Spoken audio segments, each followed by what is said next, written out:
This is a reading from the Holy Gospel according to Matthew.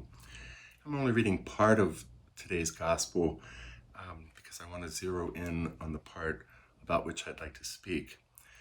And this is what it says. Jesus proposed another parable to the crowds, saying, "The kingdom of heaven may be likened to one who sowed good seed in his field. While everyone was asleep, the enemy came and sowed weeds all through the wheat, and then went off. When the crop grew and bore fruit, the weeds appeared as well. The slaves of the householder came to him and said, 'Master, did you not sow good seed in your field? Where have the weeds come from?' He answered, 'An enemy has done this.' His slaves said to him, 'Do you want us to go and pull them up?' He replied, 'No, if you pull up the weeds, you might uproot the wheats along with them. Let them grow together until harvest. Then at harvest time, I will say to the harvesters, first collect the weeds and then tie them in bundles for burning. But gather the wheat into my barn.'" This is the gospel of the Lord.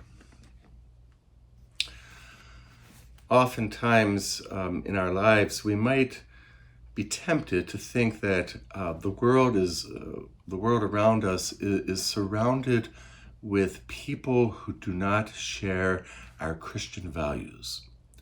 We only have to look in the newspaper, perhaps read our social media account, turn on the TV, and to know that our world is full of problems. We thought about this last week when we contemplated the parable of the sower and the seed.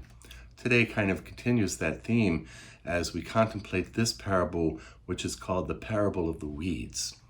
And I think that as I've lived my life in various places, I've been in situations where things have been very difficult for some of the people around whom I have been.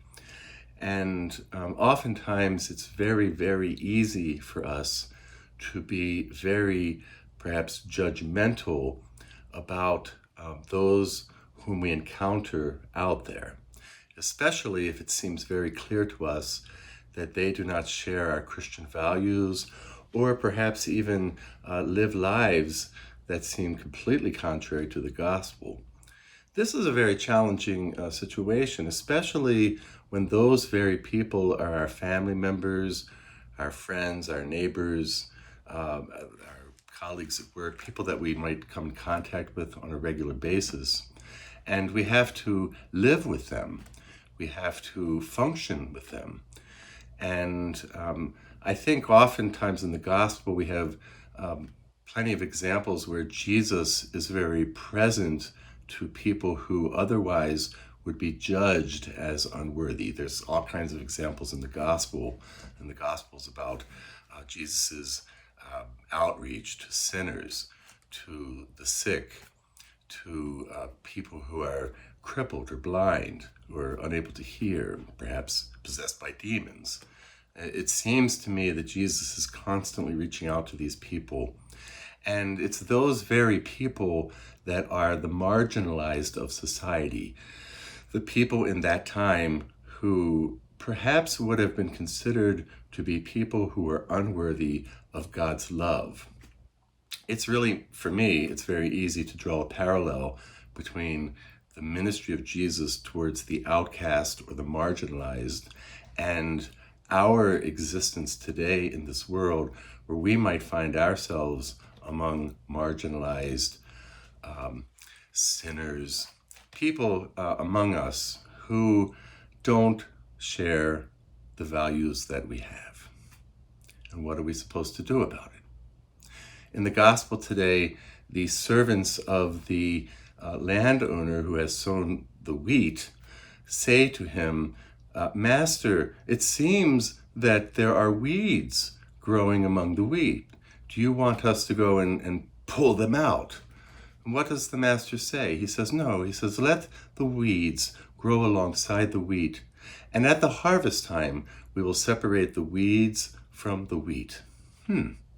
This is an interesting answer, I think, because I think it probably would have been pretty easy for those servants to go out into the field and pull up the weed. They would have probably been very careful and not necessarily damaged the wheat, I imagine. And so I think the story of the parable has something to do about with the great patience and love of Jesus and caution. Jesus does not want us to go out into the harvest, out into the world, and to destroy what we assume are the weeds out there. And he wants us to be very careful about those people that we might want to, let's say, even eliminate from our lives, maybe shun or ostracize or cast out. He wants us to be extremely careful. This is how I read it. And I think as we contemplate the gospel today, we might want to think about those people in our lives that we have easily judged. Those people who are the sort of metaphorical weeds among us. Are we quick to want to pull them up and destroy them, metaphorically speaking? Or do we want to have the patience of the master of the field who says, no, let's wait until the harvest. At that time, all things will be made known. The warning is pretty serious. The weeds, he says, will be bundled up and thrown into the fire. That is their ultimate destination. But that's not for us to decide. It's for the master of the harvest to decide, and what comes out very clearly at the time of the harvest.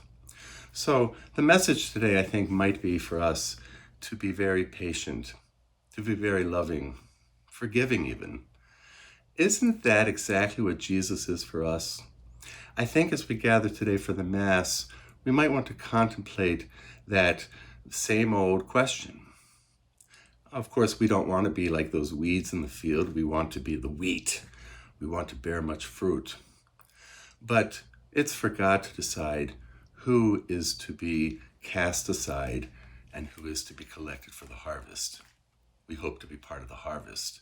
And I think that, like those servants in the gospel today, we are called to follow the mandate of our loving Father to wait until that time when all things will be made known clearly. This is what I believe. And as we celebrate this great Mass today, let's remember that when Jesus embraced the cross and died for us, he did so because we are not perfect. We are sinners. And Jesus sacrificed himself for us so that we might have the fullness of life. That is God's grace.